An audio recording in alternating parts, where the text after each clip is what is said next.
First, using a word processor, I type what I want on my label. For this example, I'm using 9 by 19 millimeter. Then I print it out. Okay, now that you have your soon-to-be labels printed out, you can either use just some scissors to cut them out, but I have like the slightest case of OCD or something, so I actually use this straight edge cutter, and I have the camera between me,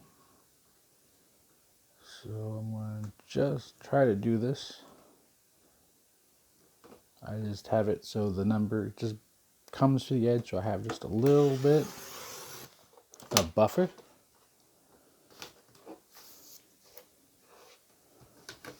And then I do the same on the end.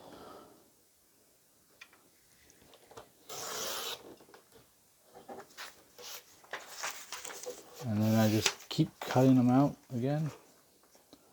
See, it just has just the slightest border. Again, this is not necessary. You can just use scissors and cut them out that way.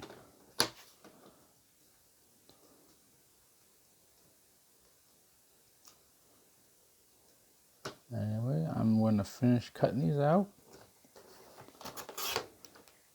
and then I will get back to you.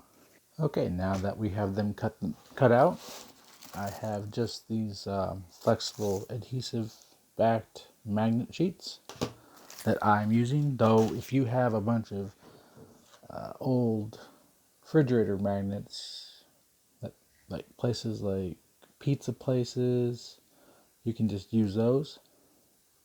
This is just something I found on Amazon, so I just bought those the other day and had them shipped. And now what you could do, if you don't really care, you can just take this backing off, plop them down any way you want, that, and then just cut them out. Or if you're like me and want as close to perfection as your ability can allow, what you do is just set them in the corner. Again, these aren't perfect, but they work.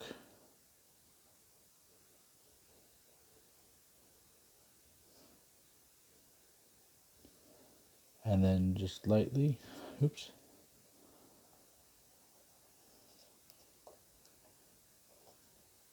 go down the edge. And then again, I'm using a straight cutter. It's not going to be perfect, but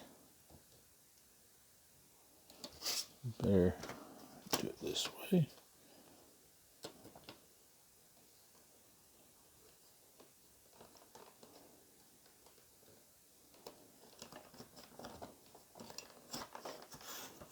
And then cut it out just like that. And once I get the label adhered, I can just go around and trim it, and that's perfectly acceptable for me. All right, now that we have the magnetic backing cut out, we are going to take one of them, take the backing off. Oop, if I can not drop it. And we are going to gently affix it.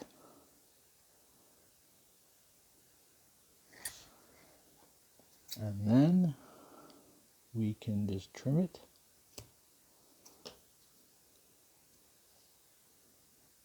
Very carefully.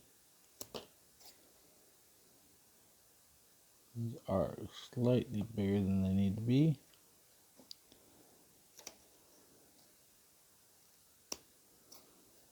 But that is just fine.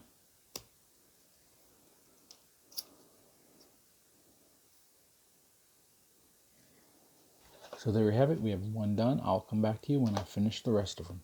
Okay, we have them all cut up and affixed to the magnet backing. So now what we can do is bring in our ammo can. And you can see just a little residue because I was using duct tape. But now, there you go. I can just set that up. And as you can see, I already have my 223 Remington labeled. I hope this helped you and just gives you an idea to label your cans. I mean, you can just use duct tape and a marker. But this is something, if I use all the ammo or then I end up switching out to, say, 357, whatever, I'll have labels for them as well. If you liked this video, if it helped you, give me a thumbs up. And I'll see you next video. You guys have a good day. Psycho316 is out.